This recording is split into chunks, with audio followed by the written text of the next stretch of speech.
Buenos días, buenas tardes o buenas noches. ¿Cómo estás? Bienvenido a mi canal. Tema de hoy, el caso de la condesa sangrienta Elizabeth Bathory.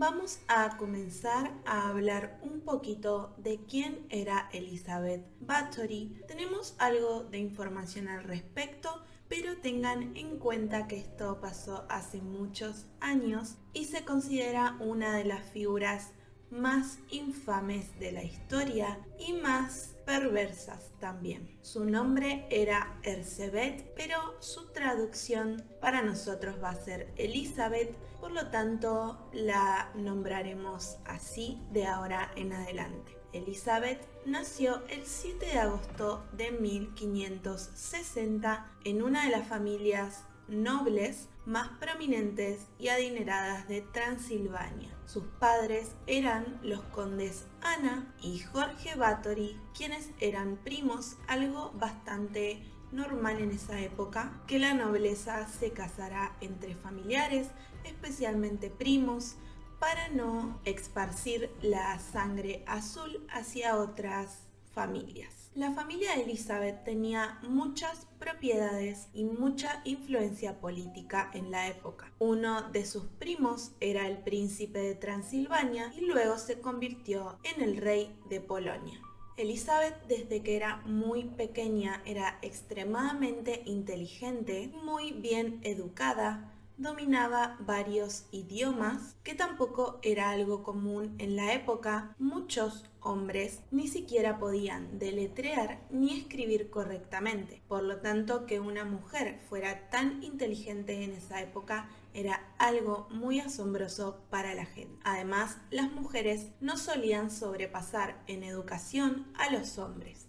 A tan solo la edad de 11 años de Elizabeth, la comprometieron con su primo Ferenc Nadasdy, quien tenía para ese momento 16 años. A los 15 años de Elizabeth y los 20 de Ferenc se casaron. Una vez casados, la pareja se estableció en el castillo Sexte, que actualmente es el castillo Kachtice en Eslovaquia. Se instalan en este lugar junto con su suegra, con la que Elizabeth no se llevaba nada bien. El esposo de Elizabeth, Ferenc, estaba muy ausente por las campañas militares, ya que llevaba el ejército. Por lo tanto, Elizabeth tiene que encargarse de la finca y todos los asuntos que tengan que ver con ella. Ferenc era conocido por su gran brutalidad en el campo de batalla, lo que se cree que puede haber influido en las tendencias sádicas de Elizabeth. Es así que existe una carta como evidencia entre Ferenc y Elizabeth cuando Ferenc se encontraba en el campo de batalla muy lejos de su hogar, donde ambos intercambiaban opiniones y discutían las maneras de castigar a sus sirvientes, cosa que era muy común en la época, que las personas de la realeza hicieran este tipo de prácticas. Como Ferenc y Elizabeth no se veían por muchos periodos de tiempo, recién 10 años después de su matrimonio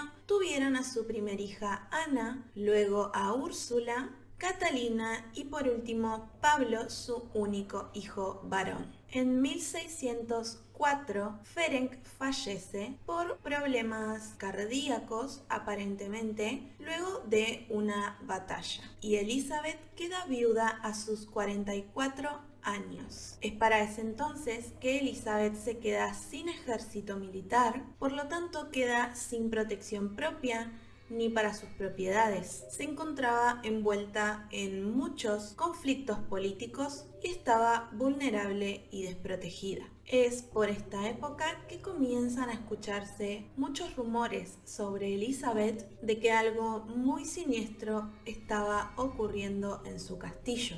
Un pastor protestante local comienza a correr el rumor de que Elizabeth practica la brujería, la magia negra y utiliza la sangre de muchas muchachas jóvenes para realizar este tipo de prácticas. En 1610, el rey Matías II de Hungría ordena una investigación e intervención en el castillo de Elizabeth para ver qué es lo que estaba sucediendo, y podríamos decir también que era uno de sus más grandes enemigos. El 30 de diciembre irrumpen en el castillo de Elizabeth y lo que encuentran es terrible. Hallaron en el castillo muchas muchachas torturadas en el suelo en diferentes partes del mismo. Algunas se encontraban desangradas, con huesos rotos y cortes en sus cuerpos. Muchas aún estaban vivas, otras ya no lo estaban. Debajo del castillo se exhumaron aproximadamente 50 cuerpos más, y además encontraron un diario de Elizabeth donde contaba una a una sus víctimas, y pudieron contar 612 víctimas a lo largo de 6 años. Por todas partes en el castillo había toneladas de serrín y cenizas que eran utilizados para secar la sangre y luego diseminarla por todo el castillo. Entonces, ¿por qué Elizabeth hacía estas prácticas? Ella creía que este tipo de magia la mantendría joven y bella, ya que para esa época, 44 años, ya se acercaba muy peligrosamente a la ancianidad y ella había quedado viuda y sola en ese tiempo. Además que se comenta que era una mujer muy vanidosa. Ella creía que el líquido rojo de los cuerpos, no lo quiero decir muchas veces por las dudas que me censuren el video, desaparecía las arrugas y hacía que ella se vea una mujer muy juvenil. Estos rituales eran avalados por sus brujas y sus alquimistas que trabajaban para ella, y se decía que no solo la ayudaban, sino que reclutaban a sus víctimas, incluido también su mayordomo, quien les mentía diciendo a las muchachas que les ofrecía trabajo en el castillo y educación, una especie de internado, podríamos decir, y de esta manera llegaban las víctimas a manos de Elizabeth. En 1609, Elizabeth se ve en aprietos porque ya había cometido muchos crímenes con muchachas que eran de bajos recursos, sirvientas que provenían de los estratos más humildes. Pero la desaparición de tantas hacían desconfiar a las personas de estos estratos sociales, pero a su vez, como no eran personas de la nobleza, no eran buscadas por nadie. Como Elizabeth quiere continuar con estos rituales que ella está haciendo, se ve obligada a reclutar jóvenes de la nobleza. Utiliza sus contactos y comienza a tomar niñas y jóvenes para este internado, que eran pertenecientes a buenas familias y adineradas. La excusa era este internado con el fin de educarlas y hacer compañía a Elizabeth. Algunas comienzan a perder la vida en este internado, pero al principio no se sospecha tanto porque en aquella época tampoco era tan raro por las elevadísimas tasas de mortalidad infantil y juvenil en esos años. Pero tarde o temprano el número de víctimas comienza a ser cada vez más grande, y ahora estas víctimas eran hijas de la aristocracia, por lo tanto sus muertes sí eran importantes. El juicio comienza en 1611 y cuenta con varios testigos. Algunos de ellos son muchachas que lograron escapar de este castillo y podían contar lo que sucedía ahí dentro. Se la acusó de torturar y quitarle la vida a cientos de jóvenes mujeres entre 1602 y 1610. Entre estas formas de tortura que se le atribuían estaban incluidas los baños de sangre, cortar y quemar a las víctimas y partes de su cuerpo, y congelación y hambre, ya que se dice que durante el invierno Elizabeth dejaba a las chicas sin ropa en la nieve y las rociaba con agua para que sufrieran mucho más frío. Además que no las alimentaba y las dejaba pasar muchos días de hambre. Se dice que un día Elizabeth, antes de comenzar con estos crímenes, estaba siendo cepillada su pelo por una de estas sirvientas que ella poseía y accidentalmente esta muchacha le tira del pelo. En ese momento, Elizabeth, enojada, la golpea en la cara y le lastima el labio. Es ahí cuando dice que la sangre salpica el rostro de Elizabeth y ella, cuando se ve al espejo,